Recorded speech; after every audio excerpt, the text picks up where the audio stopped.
आज भाद्रपद मास के शुक्ल पक्ष की अष्टमी तिथि है और आज ही के दिन श्री राधा रानी का प्राकट्य हुआ था और आज राधा अष्टमी का पवित्र त्योहार है।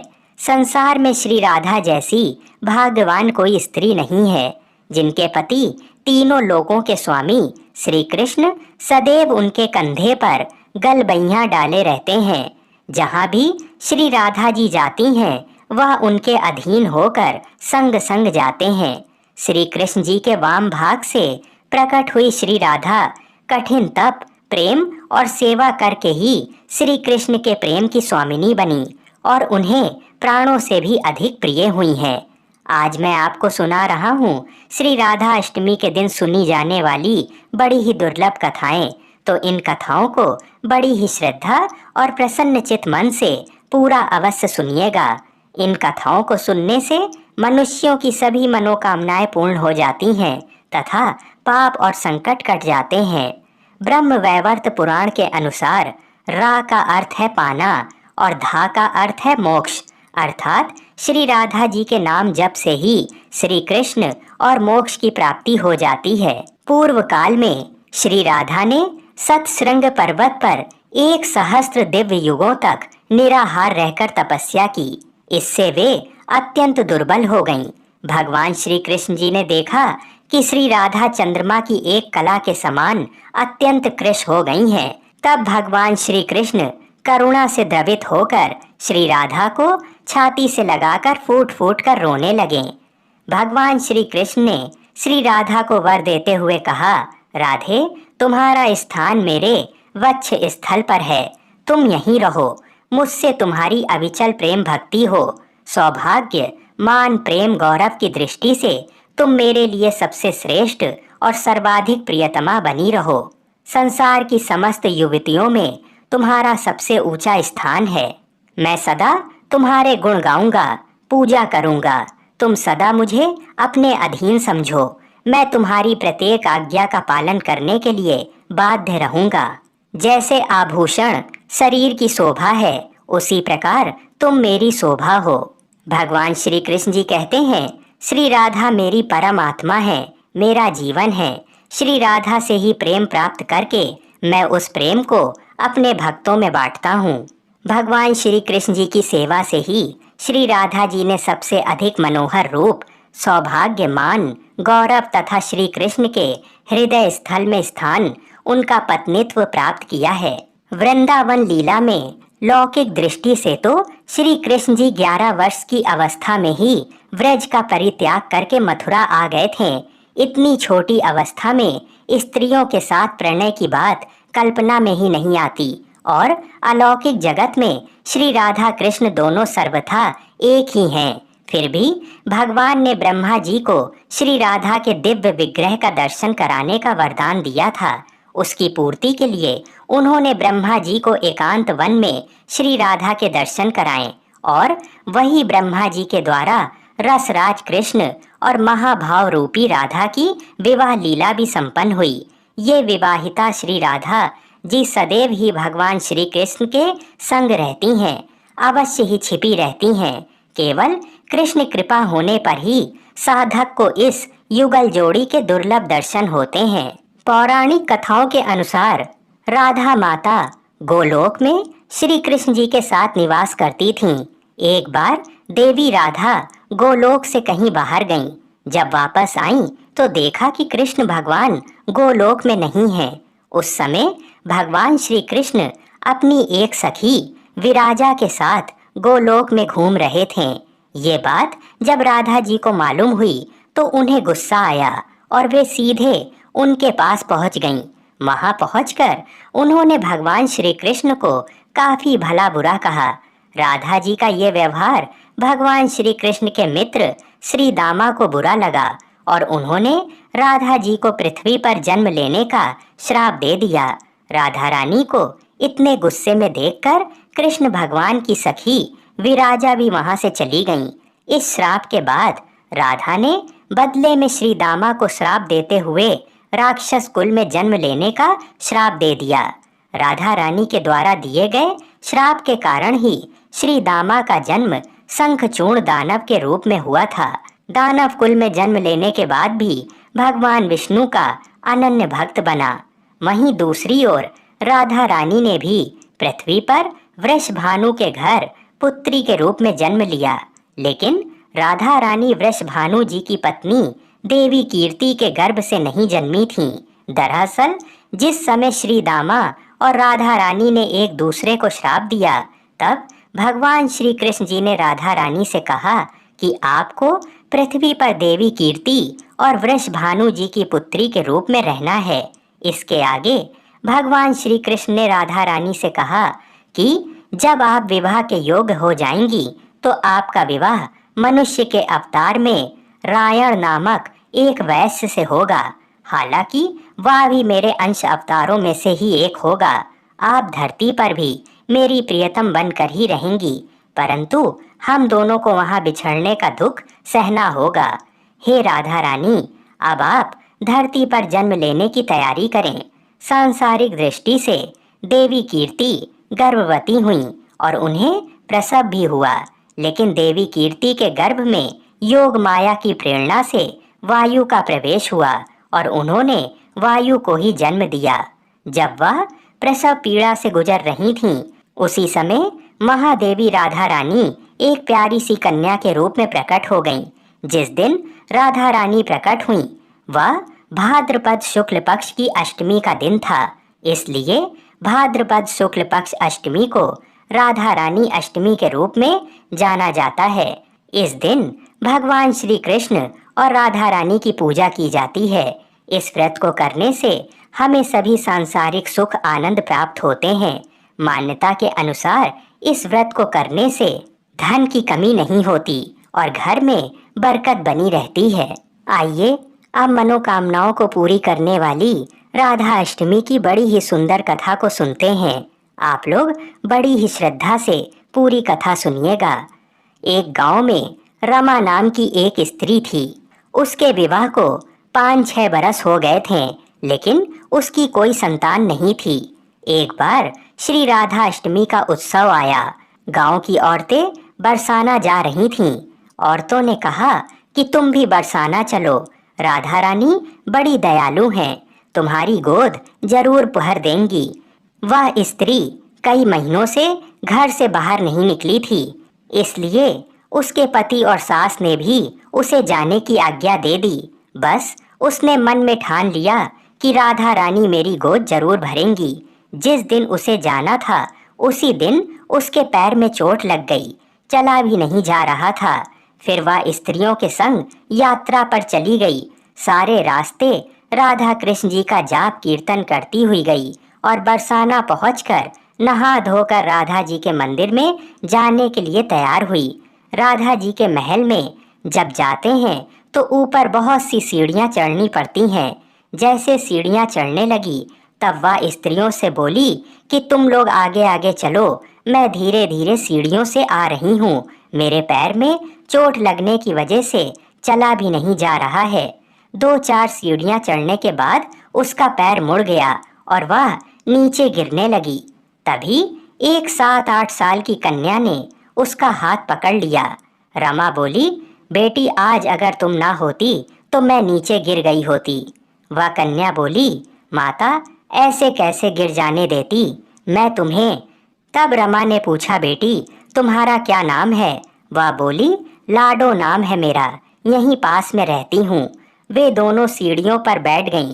लाडो कहने लगी, माता मेरे लिए क्या लाई हो? ना कोई जान पहचान और लाडो ऐसी बात कर रही है। फिर रमा ने कहा, लाडो मैं कल तुम्हारे लिए कुछ ना कुछ लेकर अवश्य आऊंगी, तुम्हें क्या पसंद है? तब लाडो कहने लगी, मुझे नथनी, गले का हार, कान के कुंडल, चूड़ियाँ, मेहंदी, घाघरा, चोली ये सब चीज़ें पसंद हैं, कुछ भी ले आना। इतना कहकर वह बालिका भाग गई। जैसे तैसे रमा भी मंदिर में दर्शन करके लौट आई। फिर रमा उस बालिका के बारे में सोचने लगी और बाजार में उसने गले का हार और चूड़ियाँ उसके लिए लीं। अगले दिन वहीं जहाँ मिली थी वह लाडो का जाकर इंतजार करने लगी। फिर लाडो उसको उसी जगह पर मिली। चूड़ियाँ और गले का हार जैसे उसे दिया वह बोली, बस इतनी सी ही, और चीजें नहीं लाई, और वह मुंह फुलाकर बैठ गई। तब रमा बोली, अभी मैं 8 दिन यहीं पर हूँ, रोज तुम्हारे लिए कुछ न कुछ लाया करूंगी। ये सुनकर लाडो उसकी गोद में बैठ गई और गले से लग गई। रमा तो रोने लगी। उसे जैसे एक संतान मिल गई। खूब प्यार से उसके सिर पर हाथ फेरा। ऐसे ही वह फिर चली गई। रमा ने मंदिर से आकर घाघरा और चोली उसके लिए बनवाए। ऐसे ही रोज कुछ ना कुछ वह उसे देती। एक दिन रमा कहती है, अब ये सारी चीजें मुझे पहन करके दिखाओ। लाडो बोली, कल राधा अष्टमी है, मैं कल इसे पहनूंगी। इस बार लाडो के साथ एक लड़का भी था। उसे देखकर रमा ने कहा, आज पता नहीं मेरे मन में क्या आया, मैंने एक धोती और मुकुट मोर वाला लिया है, क्या मैं इसे दे दूं? लाडो बोली, ये कनुआ है, मेरे साथ ही रहता है, हाँ तुम इसे दे दो। ऐसा कहकर वे दोनों सामान लेकर चले गए। अगले दिन राधा अष्टमी थी। जब रमा सीढ़ियों पर आई, वहां उसे आज कोई नहीं मिला, ना वो लाडो ना वो लड़का। बहुत इंतजार के बाद जब वह मंदिर में पहुंची तो वहां बहुत भीड़ थी। कीर्तन और नृत्य हो रहा था। इसी तरह भीड़ को चीरती हुई वह आगे पहुंची और वहां देखकर राधा जी को देखा और ठाकुर जी को देखा। रमा ने जो जो चीजें लाडो को दी थीं, वही सारा सामान राधा कृष्ण जी पहने हुए थे। वह पत्थर सी हो गई, आंखों से आंसू बहने लगे। बात समझते देर न लगी कि वह लाडो राधा जी और कनुआ कृष्ण जी हैं। स्वयं जगत के पालनहार उसके पास आते थे। राधा जी उसकी गोद में बैठती थीं और उसे मात्र सुख प्रदान करती हैं। वह तो जैसे बाबरी हो गई, दिन रात लाडो लाडो कहती रहती, पुकारती रहती। वह स्त्रियों से बोली, तुम लोग घर जाओ, मैं नहीं जाऊंगी। उसकी सास और पति भी उसे लेने आए, पर वह साथ नहीं गई। अब तो प्रतिदिन वह सीढ़ियों पर बैठे बैठे आंसुओं से सीढ़ियां धोती, पलकों से बुहारती। ऐसा करते करते उसे 30 वर्ष हो गए। एक दिन एक बालिका उसका हाथ पकड़कर ऊपर अटालिका में ले गई। वहां जाकर बोलती है, लो आ गई मैं ही हूँ तुम्हारी लाडो। ऐसा कहकर बाहें फैलाकर रमा को बुलाने लगी और अपने गले लगा लिया। उस दिन रमा ऐसे गले लगी कि इस पार्थिव शरीर को छोड़कर सदा के लिए अपनी लाडो के पास चली गई। बोलिए श्री राधा कृष्ण भगवान की जय। बोलिए श्री बरसाने वाली की जय। एक बार नारद मुनि ने पृथ्वी लोक पर राधा नाम की महिमा सुनी और सुना कि वह श्री कृष्ण की सबसे बड़ी भक्त हैं। नारद जी को लगता था कि वह श्री हरि के सबसे बड़े भक्त हैं। अपने मन की शंका का निवारण करने के लिए नारद जी श्री कृष्ण जी के पास गए। श्री कृष्ण जी तो अंतर्यामी हैं, समझ गए कि नारद जी के मन में क्या शंका चल रही है। श्री कृष्ण जी ने सोचा, नारद जी को राधा रानी के प्रेम और भक्ति का अनुभव करवाना ही पड़ेगा। जब नारद जी श्री कृष्ण जी के पास आए तो श्री कृष्ण अपना सिर पकड़कर बैठे थे। नारद जी ने श्री कृष्ण जी से पूछा कि प्रभु, आपको क्या हुआ है? तब श्री कृष्ण जी कहने लगे कि नारद जी, मेरे सर में बहुत दर्द है। नारद जी ने पूछा कि प्रभु, आपके इस दर्द का निवारण कैसे होगा? तब श्री कृष्ण जी ने कहा कि अगर कोई मेरा सच्चा भक्त अपने चरणों को धोकर उसका चरणामृत मुझे पिलाए तो मेरे सिर का दर्द ठीक हो जाएगा। नारद जी सोचने लगे कि मैं श्री हरि का सच्चा भक्त हूँ, लेकिन श्री कृष्ण को अपने चरणों का चरणामृत पिलाने से मुझे नरक तुल्य पाप लगेगा, इसलिए ऐसा पाप मैं अपने सिर पर नहीं ले सकता। नारद जी ने रुक्मणी जी से और बाकी रानियों से इस समस्या को सुनाया, लेकिन कोई भी इस पाप को अपने सर पर लेने को तैयार ना हुआ। नारद जी को राधा रानी की याद आई कि वह भी तो श्री कृष्ण जी की सच्ची भक्त हैं। नारद जी ने जाकर सारा प्रसंग राधा रानी को सुनाया। राधा रानी ने उसी समय एक बर्तन में जल लेकर अपने चरणों को धोकर वह जल नारद जी को दिया और कहा कि जल्दी से जाकर इसे श्री कृष्ण जी को दे दो। राधा रानी नारद जी से कहने लगी, मैं जानती हूँ कि इस बात के लिए मुझे नरक तुल्य पाप लगेगा। राधा रानी आगे नारद जी से कहती हैं, श्री कृष्ण के दर्द के निवारण के लिए मैं कोई भी पाप अपने सिर पर लेने को तैयार हूँ। नारद जी श्री कृष्ण जी के पास गए तो श्री कृष्ण मंद मंद मुस्कुरा रहे थे। अब तक नारद जी समझ गए कि राधा रानी श्री कृष्ण से निश्चल प्रेम करती हैं और उनकी सबसे बड़ी भक्त हैं तथा श्री कृष्ण ने यह सारी लीला मुझे यह एहसास कराने के लिए रची है।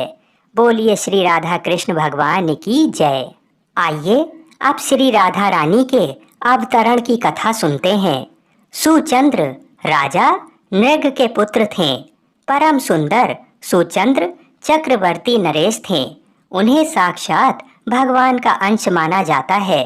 पूर्व काल में पितरों के यहाँ 3 मानसी कन्याएं उत्पन्न हुई थीं। वे सभी परम सुंदरी थीं। उनके नाम थे कलावती, रत्नमाला और मेनका। पितरों ने स्वेच्छा से ही कलावती का हाथ श्री हरि के अंशभूत बुद्धिमान सुचंद्र के हाथ में दे दिया। रत्नमाला को विदय राज के हाथ में और मेनका को हिमालय के हाथ में अर्पित कर दिया। साथ ही विधि पूर्वक दहेज की वस्तुएं भी दी और मेनका के गर्भ से पार्वती जी प्रकट हुईं। इन दोनों देवियों की कथाएं पुराणों में प्रसिद्ध हैं। तत्पश्चात कलावती को साथ लेकर महाभाग सुचंद्र गोमती के तट पर नैमिष नामक वन में गए। उन्होंने ब्रह्मा जी की प्रसन्नता के लिए तपस्या आरंभ की। वह तप देवताओं के कालमान से 12 वर्षों तक चलता रहा। तब ब्रह्मा जी वहां पधारे और बोले, वर मांगो। राजा के शरीर पर दीमकें चढ़ गई थीं।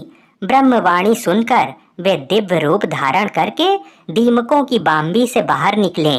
उन्होंने सर्वप्रथम ब्रह्मा जी को प्रणाम किया और कहा, मुझे दिव्य परात्पर मोक्ष प्राप्त हो। राजा की बात सुनकर साध्वी रानी कलावती का मन दुखी हो गया। अतः उन्होंने ब्रह्मा जी से कहा, पितामह, पति ही नारियों के लिए सर्वोत्कृष्ट देवता माना गया है।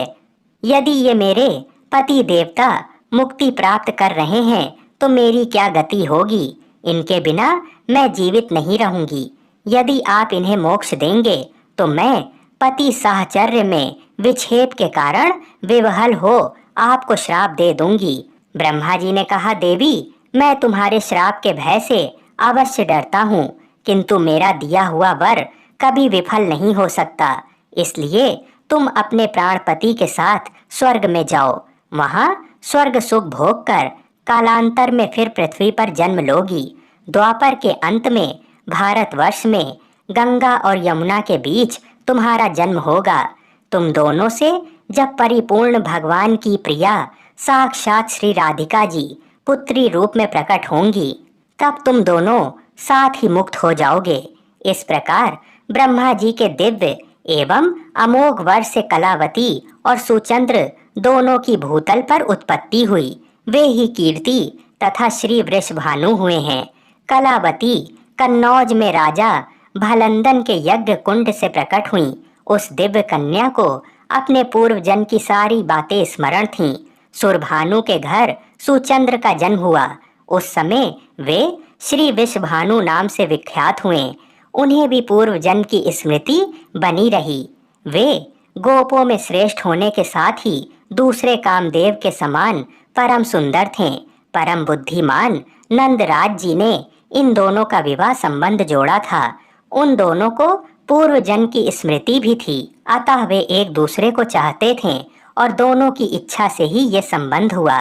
श्री कृष्ण जी ने अपनी तेजोमयी पराशक्ति श्री राधा का वृषभानु की पत्नी कीर्ति रानी के गर्भ में प्रवेश कराया। वे श्री राधा निकुंज प्रदेश के एक सुंदर मंदिर में अवतीर्ण हुई। उस समय भाद्रपद का महीना था। शुक्ल पक्ष की अष्टमी तिथि एवं सोम का दिन था। मध्याह्न का समय था और आकाश में बादल छाए हुए थे। देवगण नंदन वन के भव्य प्रसून लेकर भवन पर बरसा रहे थे। उस समय श्री राधिका जी के अवतार धारण करने से नदियों का जल स्वच्छ हो गया। संपूर्ण दिशाएं प्रसन्न निर्मल हो उठीं। कमलों की सुगंध से व्याप्त शीतल वायु मंद गति से प्रवाहित हो रही थी। शरद पूर्णिमा के सत चंद्रमाओं से भी अधिक अभिराम कन्या को देखकर गोपी कीर्ति दा आनंद में निमग्न हो गईं। उन्होंने मंगल कृत कराकर पुत्री के कल्याण की कामना से आनंददायिनी 2 लाख उत्तम गायें ब्राह्मणों को दान दी, जिनका दर्शन बड़े बड़े देवताओं के लिए भी दुर्लभ है।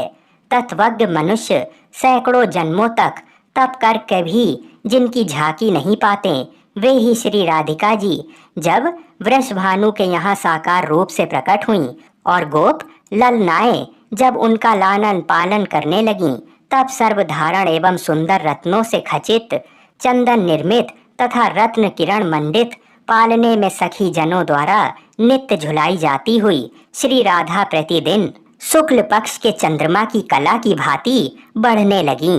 बोलिए श्री राधा कृष्ण भगवान की जय। बोलिए श्री वृषभानु दुलारी की जय। आइए अब बड़ी ही सुंदर कथा को सुनते हैं।